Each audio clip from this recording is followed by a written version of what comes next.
All right, get ready to dive deep with us today as we explore the remarkable story of Nedd Brockmann. That's right. We're going beyond those epic runs and digging into the man behind the miles, using his autobiography, showing up. I'm really intrigued to uncover what drives someone to push their limits like that, to run across a whole continent. Well, it all begins in a small town in New South Wales called Bedgerabong. Ned paints a picture of his childhood on a farm where independence and resourcefulness were practically ingrained. Yeah, and his parents, it sounds like they really fostered that adventurous spirit, like that story about his brother tying him to a motorbike with a rope. Right. It really highlights that family culture of action over words. Ned mentions his dad rarely offered direct praise, but instead showed approval through actions. Instilling that strong work ethic early on, hmm it seems like that foundation really set the stage, but boarding school, that was a whole different ballgame. Definitely. Kinross Woolroy School was a huge shift for Ned. He talks about struggling to fit in, rebelling against authority, learning some tough lessons about accountability along the way. Like the time he skipped the school swimming carnival out of fear. His mom made him face the consequences. Pretty directly made him apologize in front of the whole school assembly. It's a great example of how his parents instilled resilience. They didn't shield him from consequences, which probably contributed to his ability to own his mistakes and then, move forward. We see this incredible work ethic and resilience being fostered. But how did he go from farm kid to this ultra-endurance athlete? Yeah. Where does the running come into the picture? Well, his first love was rugby, a sport that demands both physical and mental toughness. But it's interesting how that evolved when Ned discovered running. He describes this sense of freedom and pushing his boundaries in a way that he didn't find elsewhere. And there's that story about his first 60-kilometer run with no water, no food, just pure grit. It's a little bit more reckless than inspiring to me. It does make you think about preparation and safety, but it also shows Ned's capacity for really pushing those limits. It was a turning point where he sort of got a glimpse of his potential for endurance. That's where the seed was planted, I suppose. But it wasn't just about personal challenge, was it? This drive to make a difference seems to be a big part of his journey. Exactly. Ned's decision to run 50 marathons in 50 days to raise awareness about homelessness that marks a real shift. His physical feats become intertwined with a social purpose, a desire to use his platform for something bigger. His encounters with homeless people in Sydney clearly had a profound impact. He doesn't shy away from describing those emotions and the rawness of their struggles. Those experiences seem to have really lit a fire in him. He talks about this increasing sense of responsibility, a commitment to using his running to amplify their voices and inspire change. And then that leads us to the Trans-Australia Run, the big one. This wasn't just another ultramarathon. It felt like a statement, running across an entire continent in record time while raising $1 million for homelessness. The scale is mind-boggling, but what strikes me is Ned's unwavering belief in his vision. He casually tells a stranger in a Perth coffee shop, "I'm running across Australia," with this quiet confidence that's truly remarkable. So we have this driven, compassionate guy with this audacious goal. But what about the practicalities? What did it actually take to prepare for something so massive? Ned doesn't sugarcoat the preparation. He talks about intense training regimes, logistical nightmares, and the mental hurdles he had to overcome. It wasn't just physical fitness, it was mental fortitude, meticulous planning, and assembling the right team. And speaking of team, his crew played a crucial role, didn't they? His partner Gemma, his parents, his friend Bradley, they were there every step of the way. Absolutely. He couldn't have done it without their constant support. They provided physical assistance, emotional encouragement, and that essential belief in him when he doubted himself. And that brings us to the run itself. It wasn't exactly a walk in the park, was it? It sounds brutal. Oh, Shin splints, Achilles tendonitis, sleep deprivation, the relentless Australian heat. It's like a constant battle against physical and mental exhaustion. and he describes it all with complete honesty. He talks about the pain of each step, the need for ice baths and painkillers, the emotional toll it took on everyone. It's easy to romanticize these epic adventures. But Ned's account shows the human cost of pushing limits. It makes you wonder about that line between determination and self-destruction. That's a really interesting point. He certainly pushed himself to the edge. But what's fascinating is how he also learned to listen to his body, to adapt his pace and strategy when needed. He wasn't reckless. There was a calculated approach to managing risk and pain. Battling injuries, sleep deprivation, and unimaginable pain. What kept him going? Was it just willpower or was there something more? Willpower definitely played a part. But Ned emphasizes the power of purpose. He constantly reminded himself why he was doing this, visualizing the people he was running for. That connection to a greater cause seems to have fueled him. And it wasn't just an internal battle either. He encountered incredible acts of kindness along the way. Oh, absolutely. Stories of truck drivers offering support, families driving for hours to meet him, entire communities rallying around him. It's heartwarming to see how his journey touched so many people. It's a beautiful illustration of human spirit and our capacity for empathy and connection, even with complete strangers. It speaks to that desire to be part of something bigger, to contribute to a cause that aligns with our values. Like the story of Tyler and his family, driving 4 hours from Melbourne just to thank Ned for inspiring them. That's the kind of impact that goes way beyond physical achievement. Exactly. It's a testament to the ripple effect of pursuing a meaningful goal, inspiring others, sparking hope, and proving that anything is possible with dedication and belief in something bigger than yourself. I can already sense some key takeaways emerging, but we have so much more to unpack. Indeed, we haven't even reached the finish line yet. Stay with us as we explore the final stages of Ned's epic journey and uncover the deeper lessons he learned along the way. And what a finish it was, Bondi Beach just erupting with cheers, thousands of people celebrating Ned's arrival. It's a moment that really captures the collective joy of witnessing something seemingly impossible become reality. It must have been such an overwhelming mix of emotions, exhaustion, relief, pure joy. Yeah. Did he actually reach his goal of raising $1 million? So he surpassed it, ended up raising over 2.5 million for homelessness. It's a powerful testament to the generosity that he inspired, proving that one person's actions can spark widespread change. But the journey didn't end there, did it? He didn't just head home. There must be a whole other challenge in processing an experience like that. Absolutely. Ned talks openly about the post-run blues, the struggle to adjust back to normal life after such an intense period. It highlights that often overlooked psychological aspect of achieving a huge goal. It's a good reminder that even extraordinary individuals face those complexities of coming down from such a high time.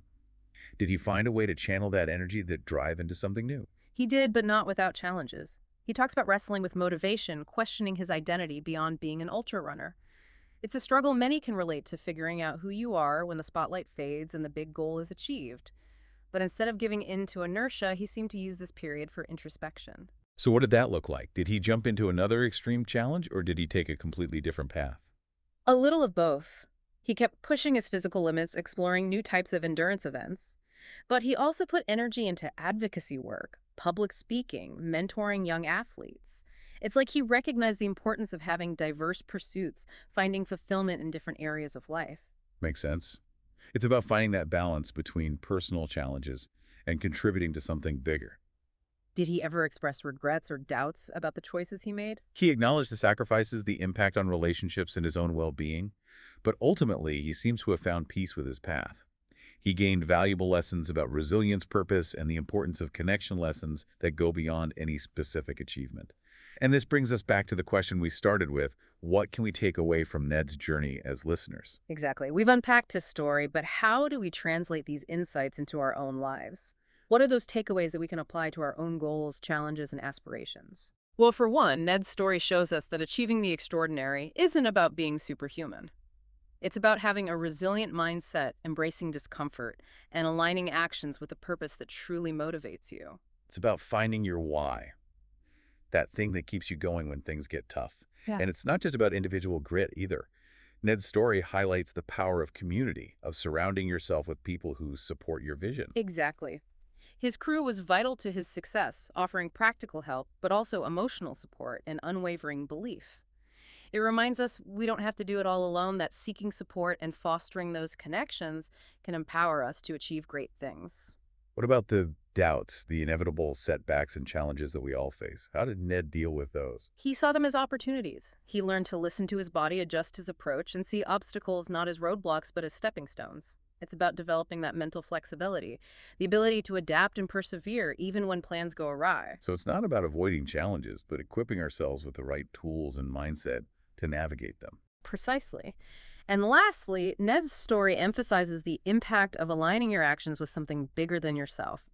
His dedication to raising awareness about homelessness really fueled him and inspired countless others. It's a reminder that we all have the power to make a difference, to use our skills and passions for positive change. As we've been talking, I've been jotting down some key insights. Mhm. Would you mind if we share them with our listeners? Not at all. It's a great way to capture the essence of Ned's story and the lessons he learned. All right. So from our deep dive into showing up, here are 10 takeaways to consider. Love it. I'm all ears. First, embrace discomfort. It's often outside our comfort zones that real growth happens. So true. Pushing those boundaries. Second, find your why, that purpose that fuels your motivation and keeps you going when things get tough. Absolutely. Having that driving force. Third, cultivate resilience. Setbacks happen, but it's how we bounce back that defines our success. Resilience is key for sure. Fourth, seek support. Build a strong community, people who believe in you and inspire you to reach higher. Couldn't agree more. The power of community. Fifth, be adaptable. Learn to adjust your strategies and listen to your body and your gut. Flexibility is essential. Sixth, embrace mentorship.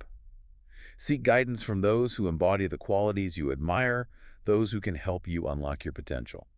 Mentors can be game changers. Seventh, use your platform for good.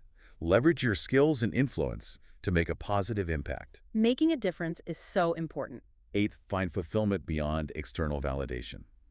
True satisfaction comes from aligning your actions with your values. Living a meaningful life.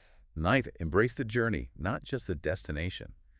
Growth happens throughout the process. It's about the whole experience. And finally, remember, you have the power to make a difference. Every action, big or small, can contribute to a better world.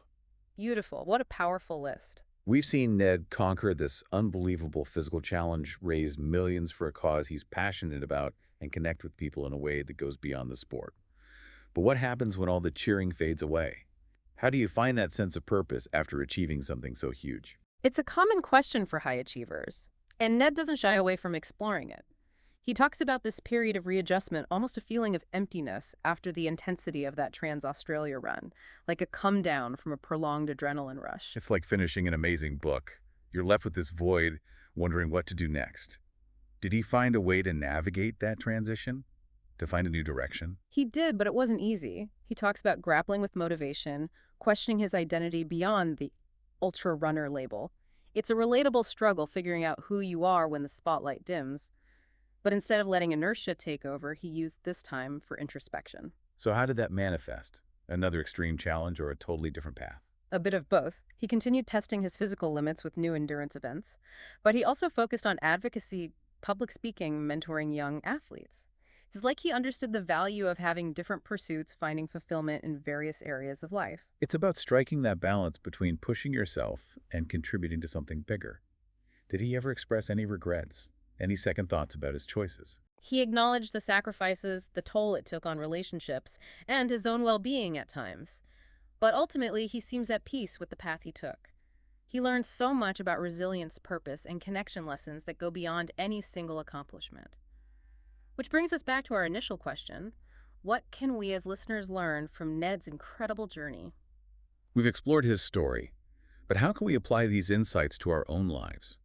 What are those takeaways for our own pursuits and aspirations? For one, Nedd's story shows us that achieving extraordinary things isn't about superhuman abilities. It's about cultivating a mindset of resilience, embracing discomfort, and connecting your actions with a purpose that truly motivates you. It's about discovering your why, that driving force that pushes you through tough times. Yeah. And it's not just about individual grit, is it? Nedd's journey highlights the importance of community and having people who support your vision. Absolutely. His support crew was crucial, offering practical help, emotional support, and unwavering belief. It reminds us we don't have to do it alone. Seeking support and building strong connections can really empower us. And those moments of doubt, those inevitable setbacks, how did Nedd handle those? He viewed them as opportunities to grow. He learned to listen to his body, adapt his strategies, and see obstacles as stepping stones, instead of roadblocks, developing that mental flexibility to persevere when things don't go as planned. It's not about seeking a life without challenges, Yeah. but equipping ourselves to navigate them effectively. Precisely. And Nedd's story really emphasizes the impact of aligning your actions with a cause bigger than yourself. His commitment to raising awareness about homelessness fueled him and inspired countless others. It's a powerful reminder that we all have the capacity to make a difference. As we've been talking, I've been reflecting on some key insights.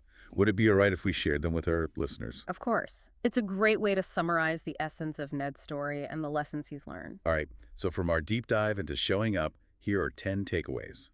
Embrace discomfort as a catalyst for growth.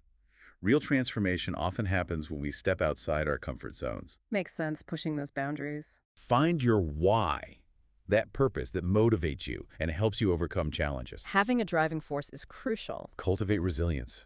Setbacks are inevitable, but our ability to bounce back defines our success. Resilience is key, for sure. Seek support and build a strong community, people who believe in you and inspire you to reach higher. Absolutely. The power of community can't be overstated. Be adaptable. Learn to adjust your strategies and trust your instincts. Being flexible is so important. Embrace mentorship. Find guidance from those who embody the qualities you admire and can help you unlock your potential. Mentors can have such a profound impact. Use your platform for good.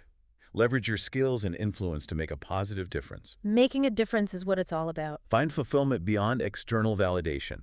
True satisfaction comes from aligning your actions with your values. Living a meaningful life is so rewarding. Embrace the journey, not just the destination. Growth and learning occur throughout the process. Absolutely. It's about the whole experience. And finally, remember, you have the power to make a difference. Every action, big or small, can contribute to a better world. Beautiful. What a powerful list. I hope these takeaways inspire our listeners to embrace challenges, pursue their passions, and find their own ways to make a positive impact. Me too. Nedd Brockmann's story is truly a testament to the incredible potential within each of us. Thanks for joining us on this deep dive into showing up. Until next time, keep exploring, keep learning, and keep pushing your own boundaries.